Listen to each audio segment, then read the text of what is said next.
2025년 10월 30 하루, 그 유명한 10월의 마지막 날,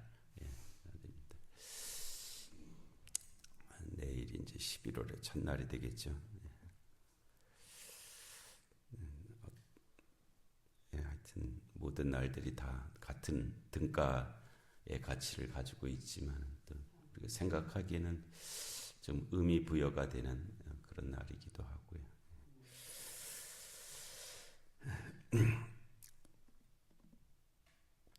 6절 말씀에 이제 바울이 혼자 가지는 않았을 거고요. 그 일행들과 함께 다메섹 형제들에게 가는 공문을 받아가지고 이 다메섹 형제들을 이 당시에 바울에 있어서 형제들은 유대인들이었습니다. 유대인들이 형제들이죠. 그래서 다메섹에 사는 유대인들, 다메섹 형제들이라고 일컫는 이 말 속에 그런 느낌들이 들어 있어요. 그래서 그 당시에 이제 유대인들이 각 지역에 흩어져서 디아스포라라고 하는데요. 흩어져서 사는 사람들이 많았고 다메섹도 이제 큰 도시였거든요. 그 도시에 유대인들이 많이 살았기 때문에 이미 유대인들이 다메섹 형제들이라고 말할 수 있는 거기 그 다메섹에 우리 유대인들이 많이 가서 살고 있다. 그런 뜻이죠. 그래서 다메섹 형제들에게 가는 공문을 받아가지고 거기 있는 자들, 이거는 이제 그 당시의 입장에서는 기독교인들을 가리키는 말이잖아요. 거기 있는 자들, 거기 다메섹의 형제들이었는데 그 안에서 유대교를 떠나서 기독교인이 된 사람들, 거기 있는 자들은 이제 그런 뜻입니다. 이것도 참 지금 우리 입장에서는 가지고 있는 정보가 사실 서너 개도 안 되거든요. 서너 개도 안 되는 정보를 가지고 실체를 파악하려고 하는 것은 상당히 어려운 일이죠.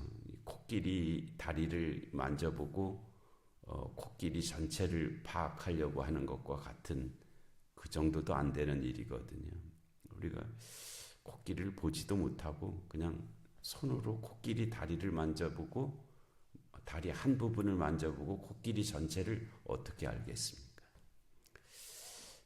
지금 2000년 전에 있었던 이 사건의 실체를 우리가 접근한다는 것은 거의 어려운 일이죠. 그냥 다만 말씀해 주시는 그 범위 안에서 우리가 좀 이렇게 나아가는 정도일 뿐인데요.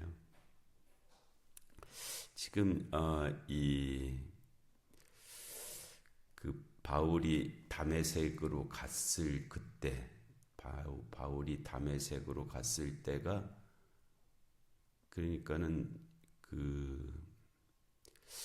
주님 부활 승천하시고 나서 바울의 회심이 주님이 부활 승천하신 그 해, 스데반의 순교가 있었던 그 해거든요. 그리고 다메섹으로 갔다 해도 한 1년, 2년 후 정도입니다. 주님이 부활 승천하시고 한 1, 2, 3 그 정도에 그 정도를 넘어서기가 어려운 그런 시점이거든요.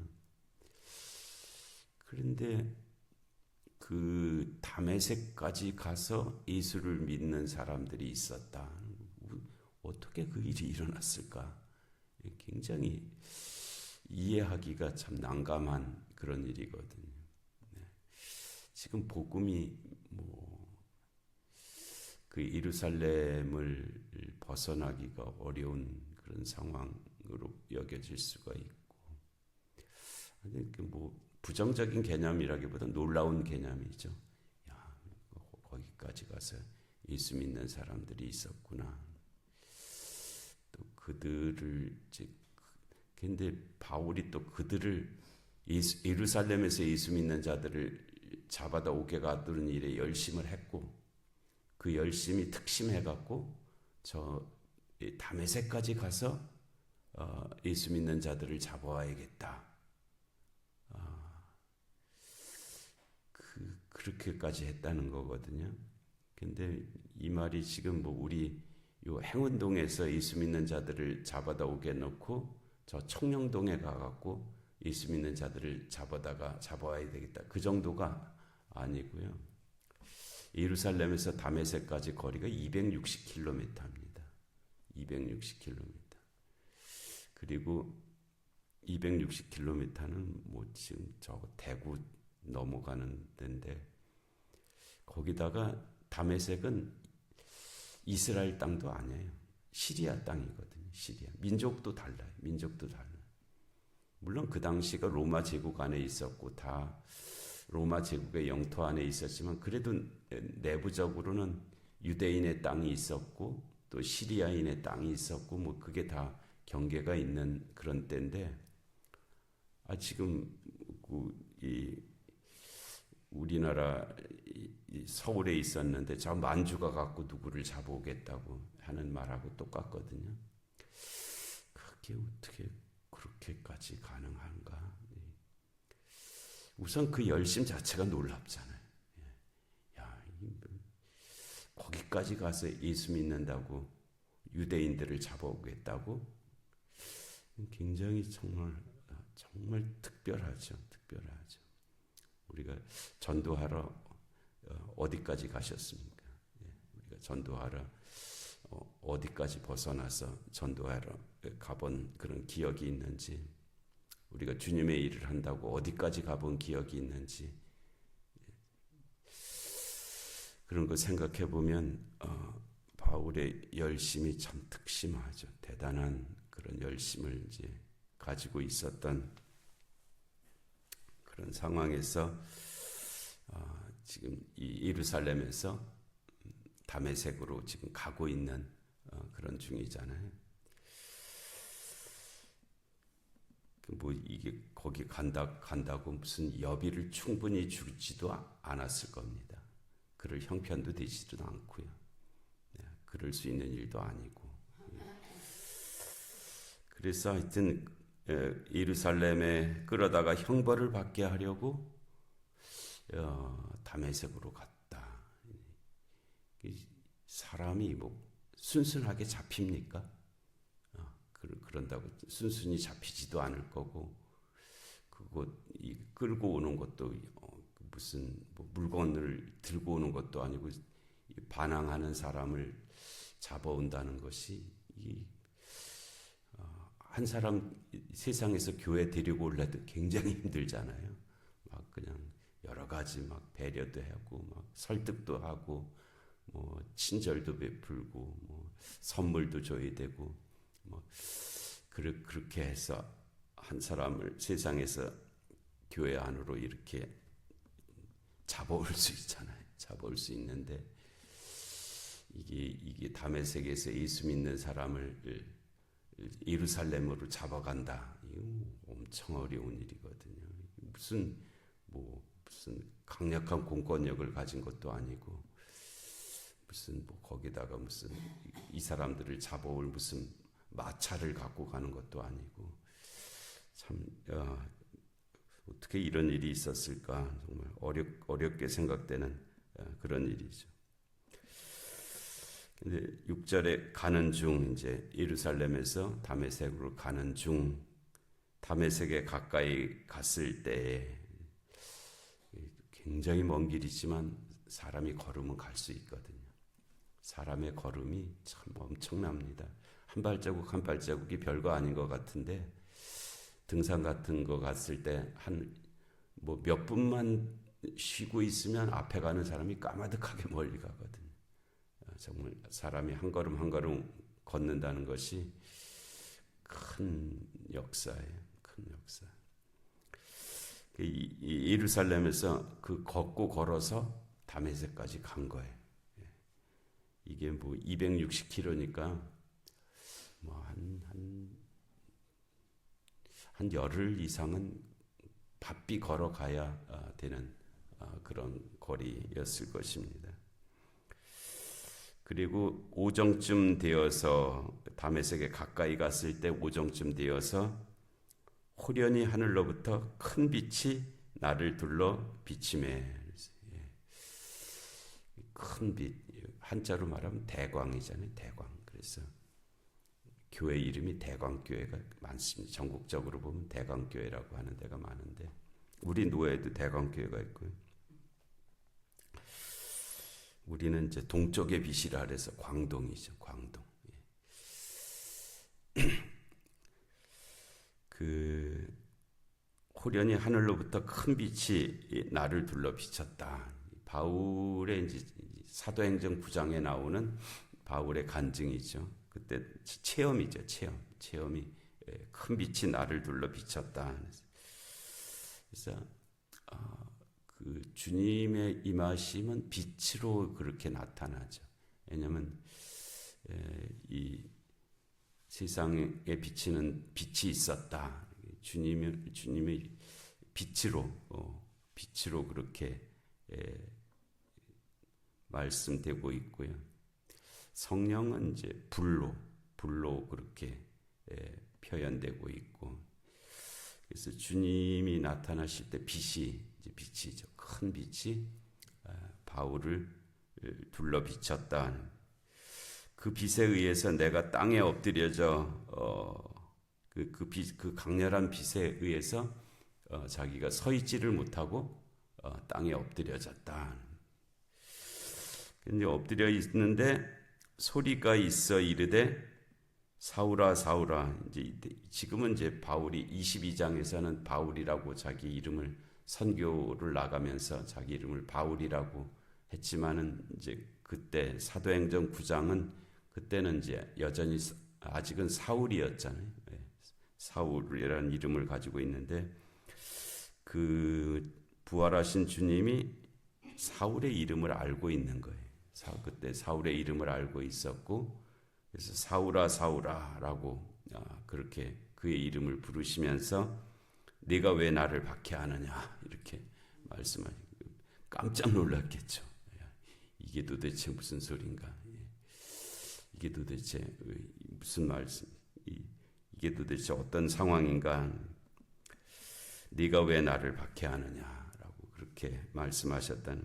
그러니까 바울이 내가 대답하되 주님 누구시나이까?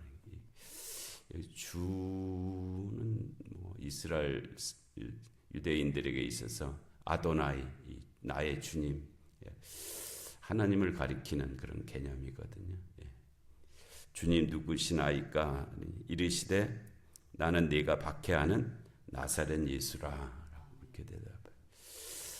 사실 바울은 그 나사렛 예수를 박해한다는 생각은 가지고 있지 않았는데 그 주님께서 빛으로 나타나셔서 네가 왜 나를 박해하느냐라고 그렇게 말씀을 하셨고요. 그래서 여기에 이제 주님께서 그러나 공생의 기간 동안에 이 작은 자에게 소자죠. 그 어린아이를 가리키는 말은 아닙니다. 소자는 사람으로서 아주 작게 여김을 당하는 자 그런 뜻입니다. 어른인데 사람들이 아주 그냥 눈에도 안 보고 눈에 그냥 이렇게 아주 무시하는 그런 사람이 소자예요. 사람이 있는데도 없는 것 같이 여기고 그렇게 여김을 당하는 사람이 소자입니다. 이 소자에게 한 것이 곧 내게 한 것이라 그렇게 말씀하셨잖아요. 양쪽이 다 가능합니다. 그러니까 그 작은 자에게 잘해준 것도 내게 한 것이고 그 작은 자를 그렇게 무시한 것도 내게 한 것이라 그렇게 말씀하신 거죠. 그 작은 자에게 물 한 그릇 떠준 것도 내게 한 것이지만 그 작은 자에게 물 한 그릇 떠주지 않은 것도 내게 그렇게 한 것이다 라고 그렇게 말씀하셨어요. 그리고 9절에 나와 함께 있는 사람들은 이 빛은 보면서도 나에게 말씀하시는 이의 소리는 듣지 못하더라. 근데 이 부분이 이제 조금 성경을 그래도 좀 찬찬히 읽으시는 분들 아닌데 사도행전 9장 7절에서는 그들이 소리는 듣지 못했다라고 되어 있는데 소리는 들었는데 사람은 보지 못했다 그렇게 되어 있거든요. 사도행전 9장 7절에 소리는 들었는데 사람은 보지 못했다. 무슨 소리는 들었다는 거예요. 그런데 누가 그 말을 하는지는 듣지 못했다라고 되어 있는데 여기 9절에서는 나와 함께 있는 사람들이 빛은 보면서도 나에게 말씀하시는 이의 소리는 듣지 못했다. 이게 사도행전 같은 담에색 체험을 간증하고 있는데 이 말이 이제 서로 진술이 서로 충돌하는 듯한 그런 의미가 있잖아요. 그래서 빛은 보면서도 나에게 말씀하시는 이의 소리는 듣지 못했다. 이거 도대체 왜 이렇게 같이 바울이 일인데 왜 이렇게 서로 다를까? 이제 오늘 이 말씀은 무엇을 뜻하는지는 내일 우리 같이 말씀을 나누도록 하겠습니다. 은혜로우신 하나님 아버지, 오늘도 귀한 새벽을 저희에게 허락하시고 바울이 저 예루살렘에서 출발해서 이제 다메섹으로 가는 그 여정에서 빛으로 임하신 주님의 하나님 말씀을 듣는 하나님 그때까지 저희에게 일러주셨는데 하나님 저희들의 삶도 주님의 인도하신 가운데 있게 하여 주옵시고 주님의 거룩한 빛을 보게 하여 주옵시고 주의 음성을 들을 수 있는 그런 은총이 있게 하여 주시옵소서. 하나님 10월의 마지막 날까지 또 주의 은혜 가운데 이 새벽 제단을 감당하게 하시고 또 믿음의 삶을 살아오게 하시니 하나님 감사합니다. 앞으로 남은 날들 가운데도 하나님 주님에 붙잡혀서 하나님 살아갈 수 있는 그런 귀한 인생들이 되게 하여 주시옵소서. 영육간의 공고한 하나들을 긍휼히 여겨 주옵시고 이 나라 이 민족 가운데 주님의 공의와 정의가 임하게 하여 주옵시고 전쟁과 기근과 질병과 재난의 땅들 가운데 주의 긍휼하심이 함께하여 주시옵소서. 오늘 금요 기도와 또 주일을 예비하는 모든 일들 가운데도 또 이 새벽의 기도 가운데도 은혜를 내려주시기를 간절히 비옵고 예수님의 이름으로 기도하옵나이다. 아멘. 주기도하시겠습니다.